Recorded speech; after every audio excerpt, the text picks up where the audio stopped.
Questão que fala pra gente de velocidade de reação, ela pode pedir duas coisas. Uma, cálculo de velocidade. Então, quando a gente trabalha ou com lei de velocidade ou com velocidade média.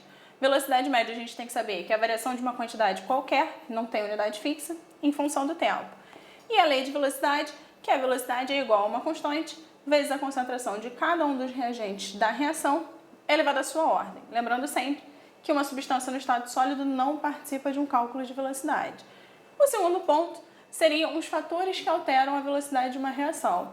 Então, saber o que acontece com uma velocidade da reação quando a gente mexe com concentração, temperatura, superfície de contato, se coloca catalisador, o que vai acontecer com a velocidade? Esses são os pontos envolvendo velocidade de reação. Nessa questão, ele fala o seguinte: alguns fatores podem alterar a rapidez das reações químicas. A seguir, destacam-se 3 exemplos no contexto da preparação e da conservação de alimentos. E a gente tem 3 afirmações. Na primeira, a maioria dos produtos alimentícios se conserva por muito mais tempo quando submetidos à refrigeração. Esse procedimento diminui a rapidez das reações que contribuem para a degradação de certos alimentos. Então, ele está falando que para poder ter uma durabilidade maior, ele refrigera. Se ele está falando de refrigeração, processo de refrigeração, ele está mexendo com temperatura. No segundo, um procedimento muito comum utilizado nas práticas de culinária é o corte dos alimentos para acelerar seu cozimento, caso não se tenha uma panela de pressão. Então, o que ele faz? Para que a velocidade aumente, ele fala que vai cortar os alimentos. Então, ao invés de ter uma peça inteira de uma carne, por exemplo, ele fragmenta.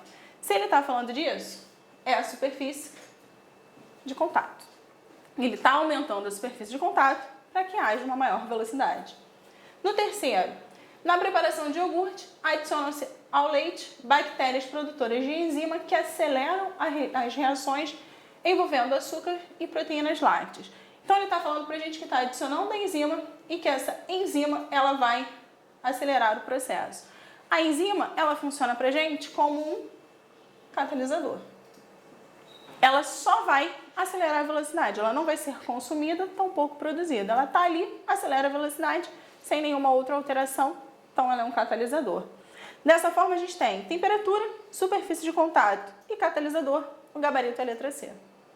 Questão que envolve a decomposição da água, a primeira coisa que a gente tem que saber é formar a reação de decomposição, saber que a água se decompõe em hidrogênio e oxigênio, saber fazer o balanceamento. Outra coisa que pode envolver é a estequiometria, então calcular